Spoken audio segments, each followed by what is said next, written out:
Welcome to Home Studio's Python for Beginners, and this will be a brief intro to the while loop. But in this video, we're just going to take a little time to just isolate the while loop and just explore it a little bit.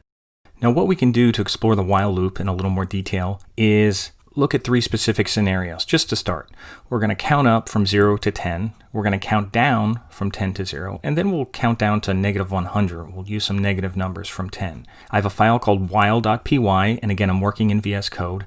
And for our first scenario, if we're going to count up to 10 from 0, we have to start at 0. So I'm going to say n equals 0. We'll start with a variable, and that's our number. We're starting at 0. And then we're going to create our while condition. So while is basically a condition, and we're going to say as long as n is not greater than 10 or less than 10. That's a way to look at it. So once it gets to 10, we don't want to count up anymore. But as long as it's below 10, we can count up. We could say while n is less than 10, and then put a colon here because that's the end of our condition. And then inside this loop, this block that we've created here with the indent, that's where we're going to basically do whatever we want to repeat. And what we're going to repeat is counting up. So the first thing we'll do is we'll say n, and we'll say plus equals 1. So that's going to increment it by 1. And remember, that's shorthand for this. That's just shorthand for n equals n plus 1. Just remember to put the operator first and then the equal sign. Otherwise, it'll just equal the positive number. So you want to make sure the operator's first. So we're going to increment, and then we're going to print out. And we're just going to print out n. So as long as that condition is validating as true, we're just going to keep printing out n, so it should do it on separate lines. So let's try it out. And there it is. It started with 1 because it went through here and said, is 0 less than 10? Yes, that's true. So then it added 1 to it right away, and then it printed it out. That's why it started at 1 and then it ended at 10. Now you can flip these around, can cut this here and paste it and put that in front of it. And now in this case, if we run it again,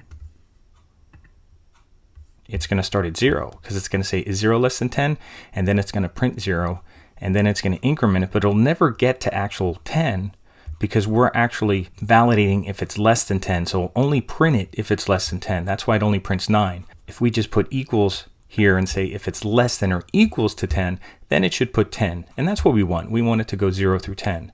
So let's see what happens here when we do this. And there it is. It's going from 0 because it's going to say, is it less than 10? Yes. It's going to print out 0, then it's going to add to it.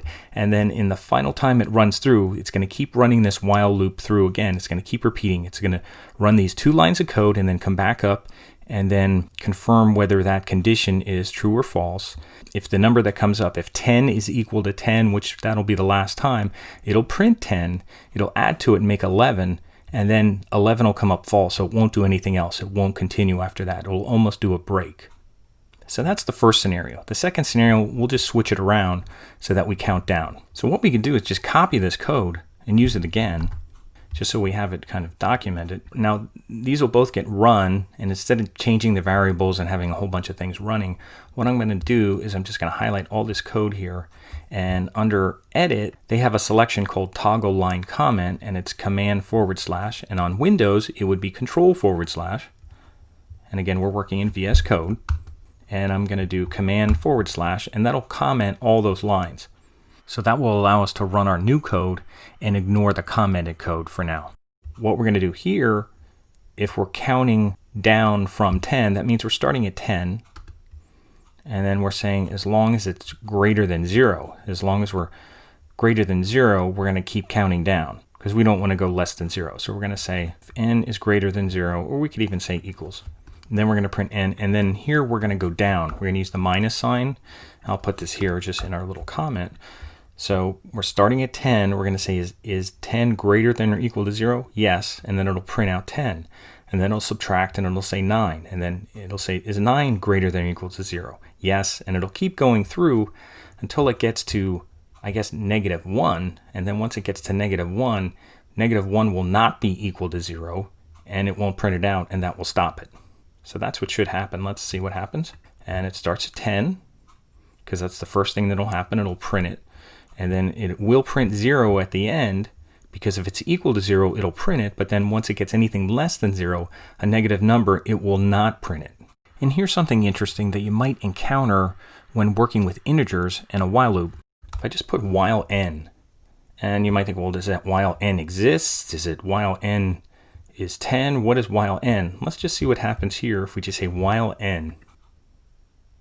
And it actually went through and did the same thing, except it did not print out the 0. And what this means, while n basically defaults to true. And true basically means that a positive number is true and a negative number is not true. So in this case, it almost means that if we're doing if n is greater than 0 is really kind of what that means there. So it basically creates a true condition as long as n is greater than 0 and not 0. Now, if we're working with strings, that's another scenario. But for now, when we're working with integers, that basically means as long as it's a positive number, it'll keep printing it out. But notice here, when it's anything below a positive number, including 0, it won't print it out. Now, for our third scenario, where we're counting down to negative 100 from 10, or just counting down from 10 and stopping at negative 100, I want to introduce a couple more concepts there, including a break and including a while loop inside a while loop. So I'm going to leave that for another video. That'll be like a part 2 video of this while loop. So we'll stop here with these two scenarios.